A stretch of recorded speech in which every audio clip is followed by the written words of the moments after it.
So let's assume we've got something that we're ready to sell. We've done the testing, we've done the research, we've done, our business model canvas, we've done our value proposition canvas. We know who the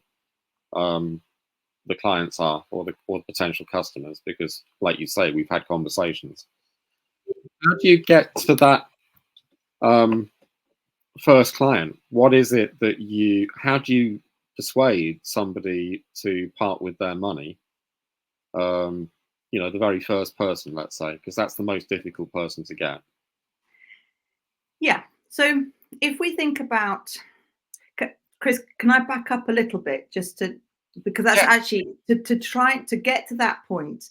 There's a few things that need to happen along the way. Okay. Yeah. Fine. Yeah. Break it down. Yeah. So if I break it down a little bit, because that might be easier if people are kind of wanting to do this for the first time.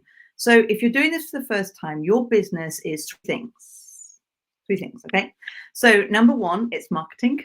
Number two is sales. And number three is delivery. Okay. So if you keep all of those things nice and separate, number one in marketing, if you are marketing and you are A, getting attention, and B, generating interesting conversations, i.e.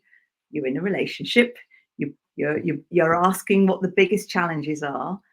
And when you get to that little bit where you think there might be something that you can help with, at that point, you can then move them from marketing conversation into a sales conversation. And ideally, it's a different time.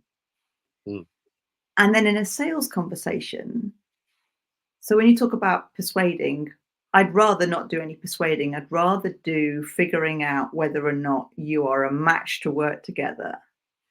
And so if you're in a sales conversation and you're trying to figure out whether or not you're a match to work together, you're then structuring your sales conversation to be able to figure out whether or not they have a problem that you can solve, and you are a value match to be able to go on that journey together. Right. So if we're thinking, does that make sense, Chris? Yes. Yeah, sure. So then in that sales conversation, if you imagine your sales conversation, is 45 minutes. Clearly I'm a talker. I struggle to do any sales under 45 minutes. But actually in real terms, people buy emotionally and then they back it up logically.